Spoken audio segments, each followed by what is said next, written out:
Hello and welcome back to, I suppose, Friday 50/50. Really? I don't have a guest, but I don't have Danielle. I think this is the first time I've done a piece straight to camera, apart from going like and subscribe when Grayson made me do it last year. I wanted to do this recording to talk to you about a few things. So I wanted to talk about what I was grateful for and what I learnt from this adventure in 2025 and my plan for 50/50, the podcast, in 2026. I think we're going to be adding my name to the title as a minimum, but I'll tell you more. So firstly, I really couldn't be more grateful for this podcasting adventure and for what I've learnt over the first 18 months. Personally, actually, it's been incredibly difficult for a number of reasons, but being in here has been wonderful, and I felt excited today to come back as I was driving. I've been very grateful for the guests I've been honoured to host, and it really has been an honour, like so many cool people, man, and I've learnt a lot. Like I said, the painful beliefs I've challenged have been very difficult. Having the podcast and trying to determine if it's been successful has been really tricky for me. But yeah, all those painful beliefs I've challenged and worked through with my darling Danielle on Friday 50/50. If you've listened a lot or a little, or this is your very first time you've joined me, thank you very much for being here. And I really, really appreciate what this has been for me. If you have listened regularly or watched, I hope there have been some things that have been useful to you and that it's been a good time. Thank you for supporting me and yourself if things have helped you. As we come into 2026, there's things I've realised about how I can serve you better as an audience, but also how I need to care for me, and everything I worked through in 2025 has helped me get to this point. So, in brief, where have I been, where am I now, and where can we go together potentially this year? So, the last months, as I've mentioned, have required me to face some really very painful beliefs, and I'm still somewhat in the process of that, but joyfully I'm starting to feel some freedom and space, probably for the first time in my life, in some crucial areas.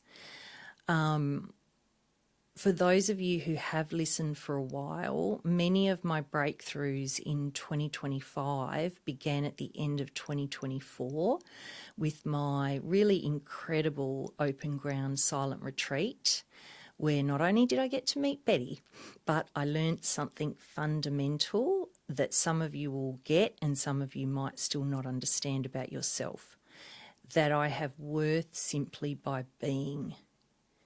Just by existing. Even as I say it now, there's part of me that wants to fight that.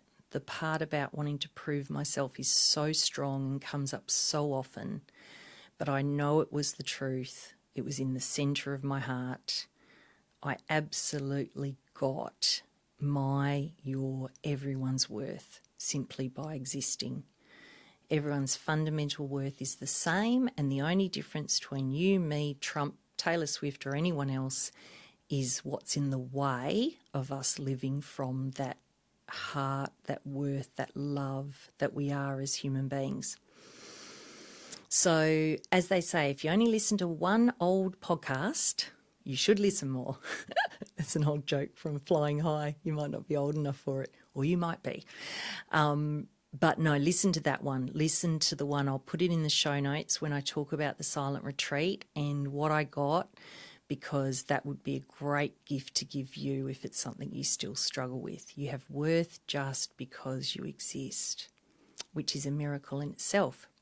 So what else did 2025 include? There was a lot. It was so amazing to move through it and so tricky.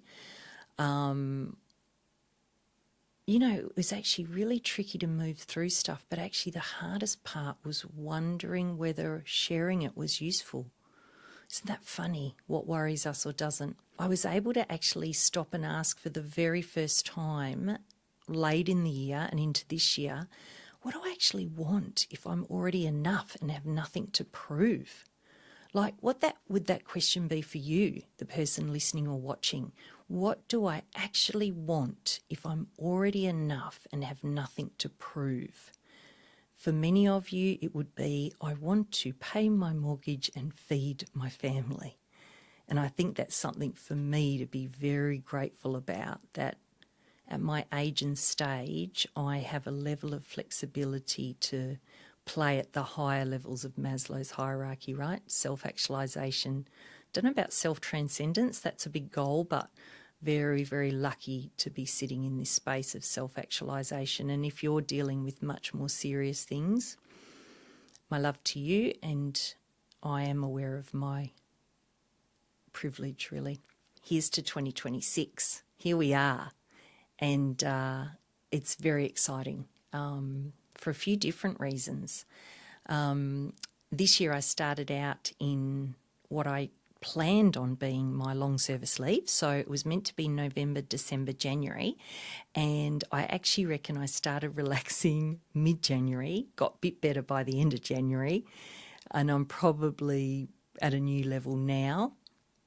So I almost and sometimes let myself rest. I even did a post on LinkedIn about it because I was getting so many messages about rest. Can we rest? How do we rest? I posted on LinkedIn a thing by Scott D. Clary, who's a great guy for businessy but really entrepreneurially psychology stuff. And he shared about what's real success and being able to have a cup of coffee and relax, be with your kids, have some time. And that theme is just getting stronger and stronger for me, particularly as this world gets weirder and weirder and more alarming, really. It really feels like we must appreciate what we have, especially those of us who are lucky enough to have a lot. We must be in the present. We must connect with people in real life, not just online. We must not race towards an imaginary future filled with more stuff that never satisfied us. Yeah. In January, I started to be a good girl and organise my bedroom. So I'm starting to create a space that's beautiful and works. I would say I'm almost there. There's an alarming number of boxes still to go through, but at least I've started. Of course, I'm planning our trip to Europe in mid-year, which is a hooray. I'm watching Stranger Things with my boys, and turns out that's MA 15 plus, and Sam is 11. Sam now gets $5, and don't tell the police because I don't know if it's an illegal thing that he's watching it, but he's less scared than me, if that's helpful. He's got his father's darkness. He's much more comfortable with that kind of thing. Of course, I'm continuing on my ADD journey that I mentioned, and that will continue to develop, I think. And finally, and really beautifully for me, I've had moments even in the last few days, where I've felt love and care for myself in a way I haven't before. I remember Lockie sharing once on one of his videos, he did his work through of his physical sensations, emotions that I did with him, that process, and I've been doing with Stephen Bodian from Waking Up. And he said one time he got this feeling that he loved himself, and he's very funny and he's married, and he said, oh, they're so gay. But I remember him saying how lovely it was when he got to that point. And I did one of my meditations the other day, and I had that same experience of love and care for myself. And I don't know for yourselves, this might be very common for you, but for me it was like, wow, imagine being on my side even if I don't prove I'm worth anything. Mind-blowing. I've also done some stuff with enneagrams. I won't bore you, but I would say do yourself a favour because I've learnt some very interesting stuff. I'll just tell you one thing. There's a reason this is called 50-50, because my enneagram profile has me mainly wanting for authenticity and individuality. So that's a big driver. But I have a wing, as those of you who know Enneagrams will understand, which is, so my type is 4, but I have a 3 wing backed up by a 7. Don't quite get that one yet, but the 3 wing, actually I think the 7 is anxious thinking, so that makes sense. But the 3 is looking good, so, and achieving and striving. So if I'm a 4 and I mainly want authenticity and individuality, but I want to look good to everyone and achieve, no wonder the pain. I'm not going to do that because it doesn't feel right to me, but everyone else is doing that, and now I'm a loser who's got no friends. That's not true, I've got lots of friends. But I'm not getting the pats on the back that I want from, I was going to say the standards. That's very unfair to call the people that I want the pat on the back from the standards. But what I mean by that is I want the pats on the back from people that are playing by the rules of our society. So whether it be online or in person or in business, I want people who are successful in the way I have wanted to be to go, you're awesome. And look, it's not happening. The only people who are saying I'm awesome are people who I think are awesome too. So that could be a lesson for this year, which is only respect the opinion of people you respect. I'll say that one again because it's very useful. Only respect the opinion of people who you respect. But my Enneagrams has given me a lot of compassion for why I've been so confused. Speaking of such things, and I don't know the scientific validity of Enneagrams, I have been voraciously following the fire horse Chinese zodiac. I don't know about you, it's been all over every feed. I wanted to use the 2026 guidance as a bit of a compass, and we know last year was the year of the snake. I couldn't help but get on board. How right did that feel for me? I don't know about for you. And then February 17 is Chinese New Year, Kong Hee Fat Choi, and the plan was, okay, we don't need to Zoom until then. It's not January 1, but as of February 17, man, I'm going to be zooming outwards. I am going to be go, go, go, whether it be here, my coaching, whatever. But I might have to push that out a little based on what I've shared in this so far, because actually the meaning for me at the moment is around being okay without being successful in the cliched ways, being there for myself without having to talk about it, hence why Friday 50-50 might be a bit slower. I mean, I shouldn't probably even be recording this, but I kind of want to give you an update. I also want to let you know 2 fundamental ways, whatever happens, I'm going to keep going in the way I always have here. So if I have Friday 50-50 with Tam Callahan, I believe I will do, I am going to continue to be real about it all as best I can. As I learn more about myself, I realise I was bullshitting even if I didn't know it. But if I do know it and I realise it, I will continue to share it, and I will continue to not look good, and I will continue to ask my guests to share what they're comfortable with under the theme of 50-50. Because what people have told me, those that the podcast has made a difference to, me being willing to be honest and vulnerable and not shiny and not popular with the standards, means that people feel a bit more at ease, a bit more seen, and there's space in the world for people being honest and vulnerable. I'll try and create a space for my guests and you, as I hope I've done so far, to feel safe, loved and honoured just as you are. I've been really passionate about people loving themselves just as they are, and I realise it's because I haven't done it for me. But as I feel it for myself, it doesn't kill my desire to help other people. The only thing I want to do at the moment is actually help other people. Like, I don't even mind the idea of coaching or people contacting me for assistance. It just feels good and right. So I think I'll do more of that. But when I reviewed 2025, I realised 3 things about the podcast that can definitely be elevated for you in 2026. I realised only recently, since I began, my intention with my guests was what I think I'm about in life, having people being seen and celebrated. So it was really just to serve and celebrate them. And for them, that's been wonderful, largely, for the feedback they've told me. It's been lovely for me to feel like I can provide that and be in that space with them. But I think it's time to be a little more intentional about what you're getting as a listener, and forgive me if at times you felt like, wow, this is going all around the houses. I know when I'm fast forwarding one of my interviews that it's not a good sign for you, that it's as useful as it could be. So my hope is that this year you'll notice a little bit more clarity, intention and useful stuff for you in my interviews and also in what I share, whether it be to camera or Friday 50/50. No matter which wise human is my guest or who's sharing Friday 50/50 with me.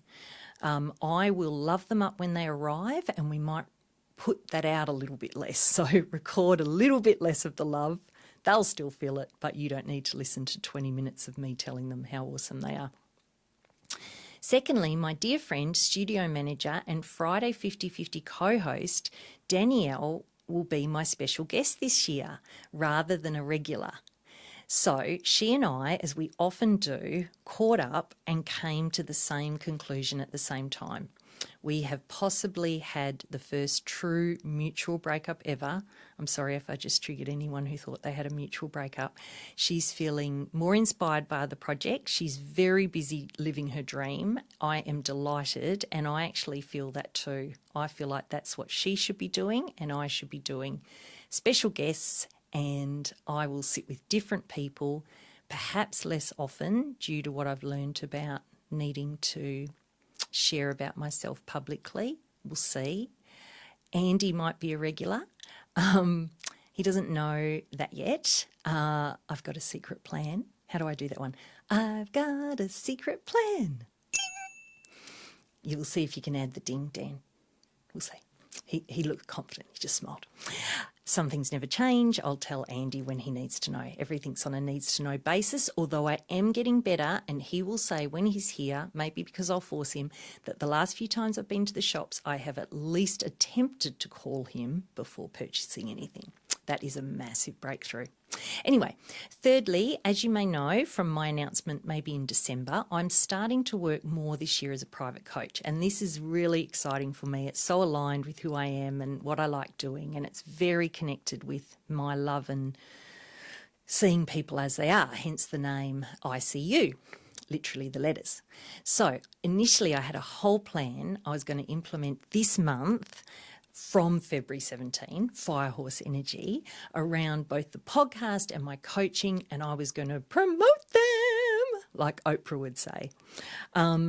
Look, I think I still will be doing that. I think it still feels right, and aligning my coaching to the podcast and what I offer here also feels really right. You know when you get that feeling in your chest like ding, little sparkle, it's got that. But the timelines might be a bit longer. Based on what I learnt from the Enneagram, the end of last year, and also my husband giving me some real financial freedom that both blew my mind and was an incredible gift. I've got a little bit of time to be a little bit quiet if I want to be. So I will have guests, I will do recordings. I'm very excited. I'm going to Sydney actually on Valentine's Day, and I'm going to have the chance to interview Betty, who you've heard about, and we're very thrilled, and Danielle will be sad, I know. I've also got another couple of interviews lined up there that are going to be wonderful. So I will still have guests, and I will still have the podcast, and I still love doing the podcast. I was so happy driving here today. Don't know if I've said that already, but it's worth repeating. I'll also be in touch with some of you directly who I think may have been listeners from the beginning to both give you a little gift, which I hope you'll find useful, and request your feedback, as I really would love so much to know what has worked for you about the podcast, what hasn't, what you'd love to see or hear on 50/50 with Tam Callahan and the different iterations, the guests, what I talk about, Friday 50/50. I might do a segment called 50/50 with Tam Callahan ICU, where I share about my coaching and give you ideas. Because my whole focus here for myself has largely been what have I learned or what am I learning in real time that you might get something from. I've never really spoken on here or trained on here or coached on here apart from what the guests have given you. So we'll see if I can add that in, and there might even be a move towards a paid element, some sort of Patreon with a range of offerings from very inexpensive, just to say, oh yeah, Tam, I like you, I'll give you a couple of bucks, through to something that's is more expensive to be a part of. But if I do that, it will have really, I intend for it to have really incredible value. So I hope that will appeal, and it'll be something that I look to create this year. So I couldn't wish you more every good thing for the year ahead. And I really hope that 50/50 brings you some joy, some laughs, some relief potentially, even from watching me going, oh God, she's not doing very well, I feel better. What's that called? Schadenfreude. Do you know the opposite of Schadenfreude, which is Schadenfreude is the German word for feeling joy at another's misfortune. It's really bad and so right. I'm so glad they've got a word. Dan, do you know the word for feeling? Now, if you're feeling joy for another one's pain, oh yeah, what is it when you feel sadness for another person's joy? It's kind of like my jealousy issue. Glutschmerz. Glutschmerz. So we're going to try and have, from me, less Schadenfreude, and particularly, I've already worked through this one, so I'm pleased to say there will be less Glutschmerz. For you, do what you will. Love you. I so appreciate you being here, and I hope you feel like I'm on your side, because I am. Welcome 2026.